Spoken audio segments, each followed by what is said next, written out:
How you doing? Back again with another video. This is my second video. Um, and today I want to talk about having a child that does that faith is low with God, just not really believing in God. Um, so basically, how I start off with my child is that my daughter lost her granddad some years ago. Um, Her other granddad, on her mom's side, some years ago. And so what happened was, the young kid, she questioned God, who God was, because the kids, not adults, but they're wondering why God, they in their turn, God took something from them, and at the time I tried my best way to explain it to her, to a kid's perspective, broke it down, how we can do as adults. And then we can kind of pacify some by buying gifts and, doing the fun stuff to kind of sugarcoat it, you know. So, I'm not saying other things that didn't happen between the time and then, but, later on, she, her mom's mom passed away, her other grandmother.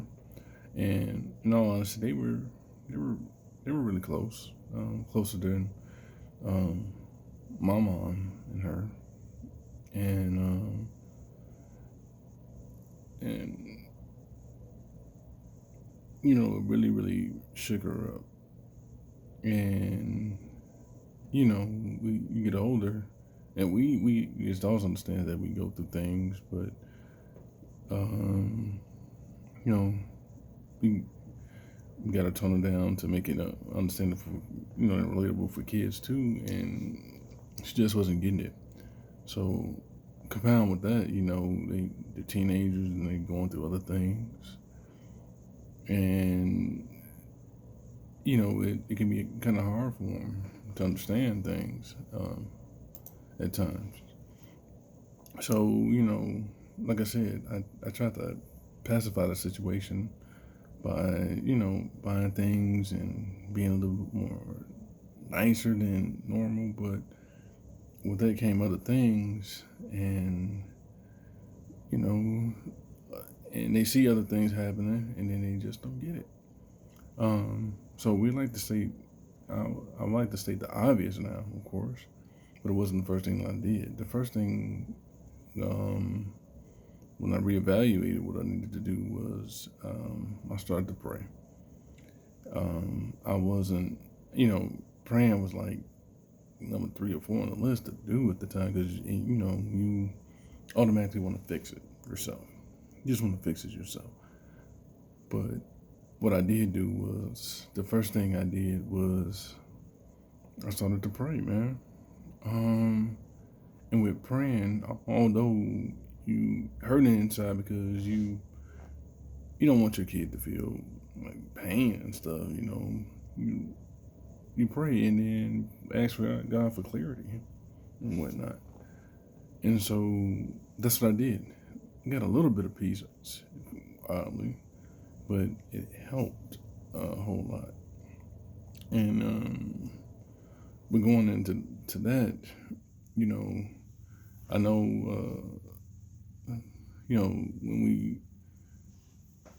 when we use that scripture in our head, and it popped in my head, faith without works is dead. We often use that scripture with ourselves to say, oh, if I don't, and if I don't do this, this is not gonna be done. This is this. But faith without being works is being dead. You can apply that to other people. So for me, I understood I just don't pray for them. You got to get down in the trenches and the dirt with them to help as well, to lead them along the way. So that's the second thing I did. Just started being a little bit more trying to be a little bit more attentive to other needs, and not out of frustration, because things aren't going the way that I want them to go, and they're not moving along as fast as I want them to move along. So I'm reminded of James chapter 2, verse 14 through 22. I put it in the description below, um, so you can get a better understanding. So with that, I learned that you got to, when you just can't pray, because God, it's not just like God's gonna sprinkle some magical God powder and make it easy for you. You still got to do the work. So with that saying, that can apply to anything that you're going through.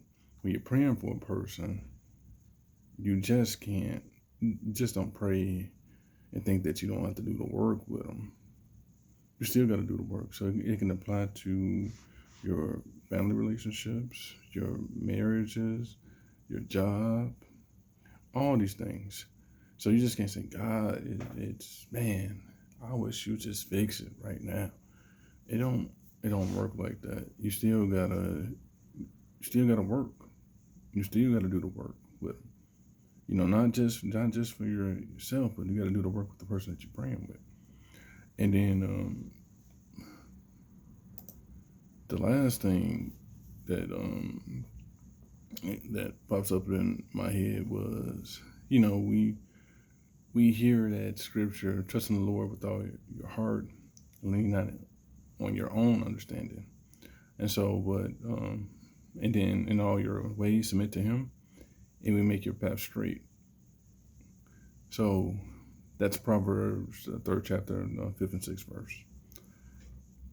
So what I learned was when I prayed for clarity, and when I'm seeking God to for help, that verse popped in my head, and so that leads into the third thing I'm talking about.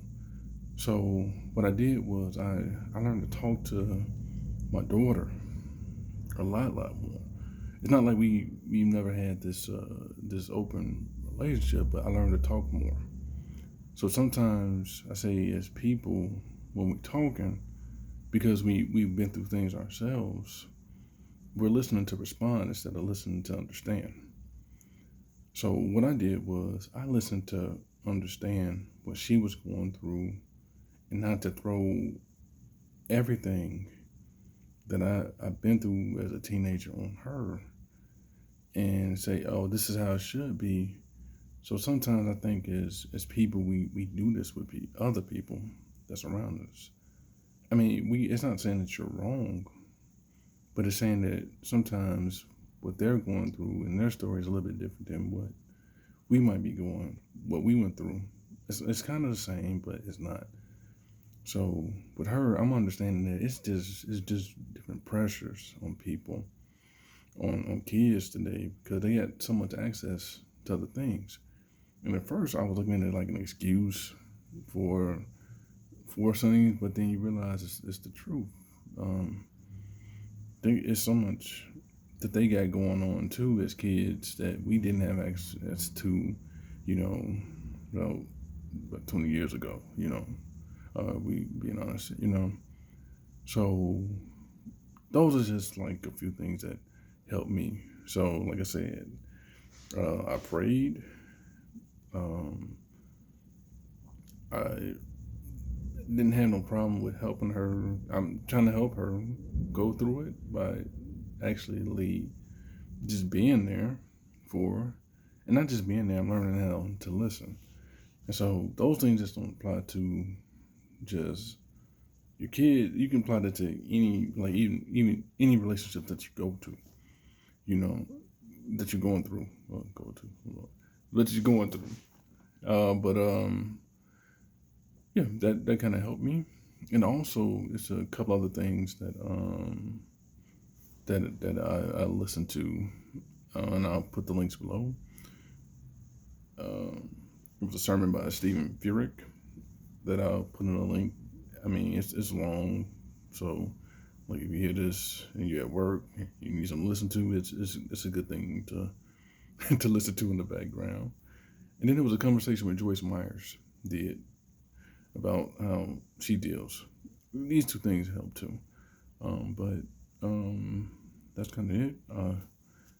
Hope you all come back for a third video so we can talk again about other things that we go through to try to help one another.